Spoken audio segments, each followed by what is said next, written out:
છોટાઉદેપુર નગરપાલિકાની ચૂંટણીના પરિણામે લઈને કોંગ્રેસના પૂર્વ વિપક્ષ નેતા અને જિલ્લા કોંગ્રેસના નેતા સુખરામ રાઠવાએ પ્રતિક્રિયા આપી છે।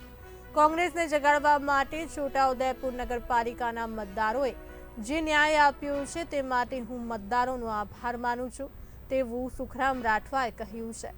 કોંગ્રેસની માત્ર એક સીટ આવી છે અને કોંગ્રેસને ખૂબ મોટો માર પડ્યો છે તે અમે સ્વીકારીએ છીએ। એક જમાનો હતો કોંગ્રેસનો દબદબો રહેતો હતો। હવે જેટલા કેન્ડિડેટ નક્કી થાય અને એનો જનસંપર્ક કેટલો રહેલો છે, એની કામગીરી કેવી રહેલી છે, એને ધ્યાનમાં રાખીને એજ્યુકેટ મતદારો મત આપ્યા છે। એનો અર્થ એવો થાય કે અમારો જનસંપર્ક ત્યાં તૂટી ગયો હતો અને સવિશેષ કરીને મારી પોતાની તબિયત સારી નહીં હોવાના કારણે મેં નગરપાલિકામાં ધ્યાન આપી શક્યો નથી।